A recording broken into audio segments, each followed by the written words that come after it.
नाज़रीन, दिल अपना पाकिस्तान के साथ इंतखाब अहमद और रिजवान सिद्दीकी फिर से यहाँ पे मौजूद है।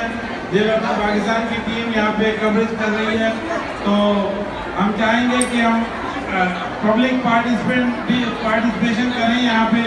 तो उसके लिए मैं रिजवान सिद्दीकी से कहता हूँ ये लोगों को बुलाएं यहाँ पे और उनको इन्वॉल्व करें यहाँ पे शो में।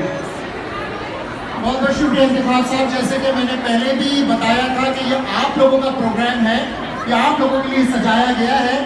तो अगर कोई भी मेरी बहन, मेरे भाई और कोई भी यहाँ पे बुजुर्ग अगर कोई पैगाम देना चाहे आप लोगों को और अगर कुछ गुनगुनाना चाहे, कोई लतीफ़ा, कोई नज़र, तो प्लीज़ स्टेज पर आ सकते हैं और हमारे साथ शरीक हो सकते हैं। ये आप लोगों के लिए प्रोग्राम सजाया गया है। एक दफ़ा फिर दिल अपना पाकिस्तान की तरफ से सब लोगों को बहुत बहुत चांद रात मुबारक और कल की पेश की ईद मुबारक। और नमाज के जो टाइमिंग है वो अभी तक हमारे पास 8 बजे की कंफर्मेशन है, जो 128 और 72 के कोने पे जो स्कूल है प्रिंसेस मार्केट स्कूल की ग्राउंड में, जो बहुत बड़ी ग्राउंड है वहाँ पे, और काफ़ी पार्किंग भी है वहाँ पे। तो 8 बजे नमाज के लिए आप अपना पहुँचें वहाँ पे, टाइम से पहले पहुँचें और प्लीज़ पार्किंग के लिए बिल्कुल बिहेव करें और दूसरों को रास्ता दें और वहाँ पे